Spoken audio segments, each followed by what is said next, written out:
the big question. Would you buy to live, buy to let, or does Leeds need more investment before you even think about it? Right, let's have a butchers and see what I go on. This is an auction property. Always check the legal pack as well as auction fees. You may have additional costs and other property problems. The house is on a cul-de-sac, a no-through road. Today, we are viewing a freehold, back-to-back, 2 bedrooms, 1 bathroom, mid-terrace house.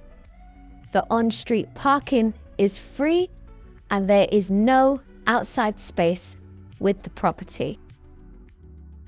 From Leeds city centre, it is a 14-minute drive and a 30-minute on the bus. Or if you're a walker, it will only take you roughly an hour. Let's go inside. There is no storage in the property, but there is a cellar. The EPC rating for this house is a D. The buyer is required to pay the seller £650 towards the cost of searches.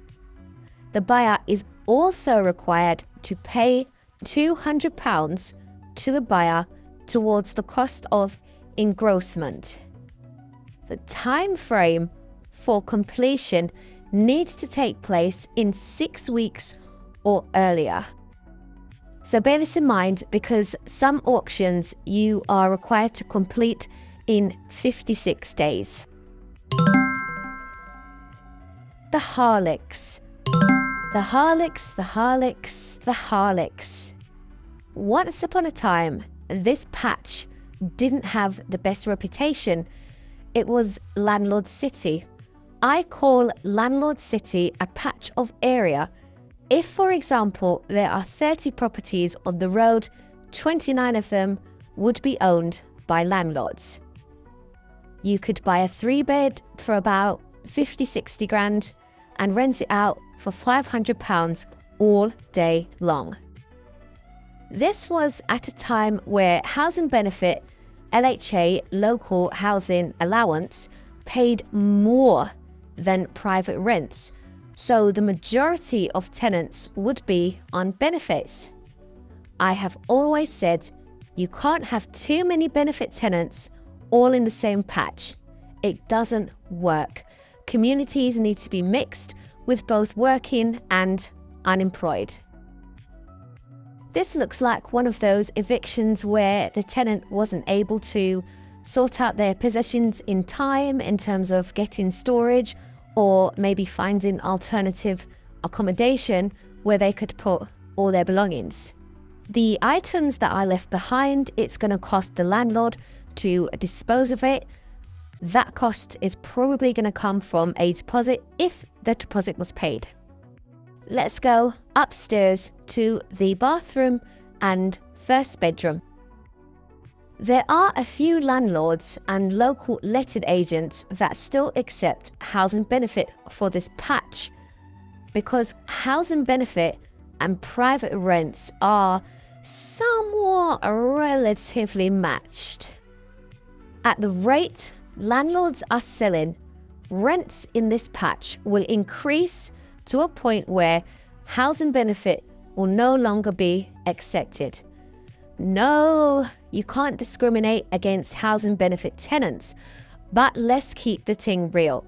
If you have 20 tenants applying for a property, the landlord or letting agent is going to choose a tenant who is the most financially stable, who will pass the rent guarantee insurance, who has a homeowning guarantor, has at least a 3-year work history, can pass a credit check.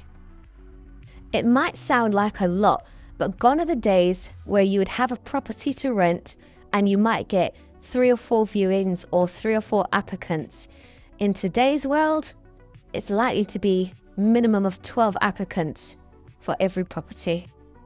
Also, gone are the days where a landlord would take a chance on a tenant, like for example, not ask for a deposit. This house is in an awful state. and it looks like an eviction.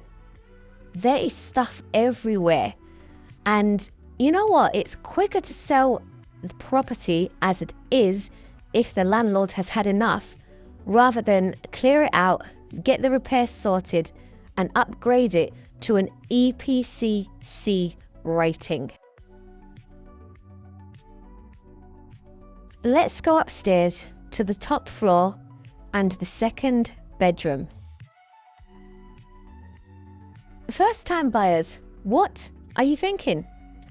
Would you live on the Harlechs? Back-to-backs are still great first homes that step on the property ladder. This patch, in my opinion, is changing in terms of residents, and just maybe you're buying at the right time. Yes, there is work to do, but if the property is sold at the budget of 95 grand, there is money left over from the deposit to get the work done. At 95 grand on a 6% mortgage rate, the monthly mortgage is £475, which, come on, is still cheaper than paying rent. Landlords, we are up north. Do you think you will get a 10% gross yield on this property?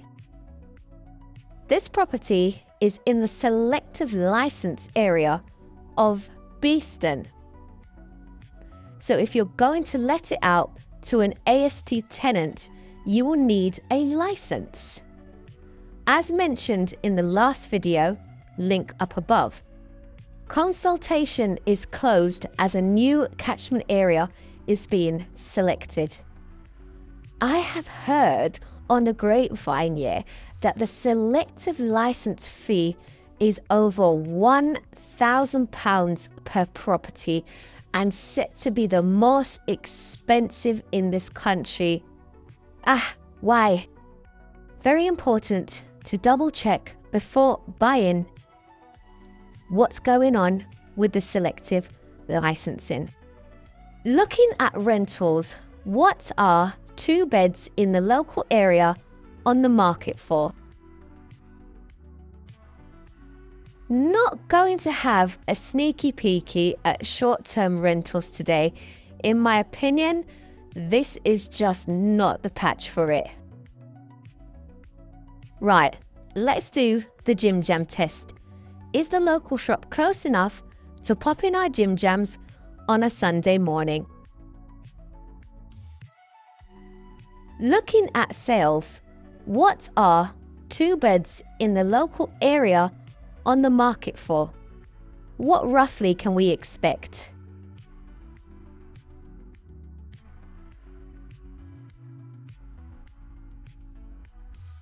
That rubbish is absolutely diabolical, considering there are flats upstairs. Do you know there are certain councils that want to empty the refuge once a month? Are they out of their mind? Let's hope that we're just here on a wrong day and it doesn't look like that 7 days of the week.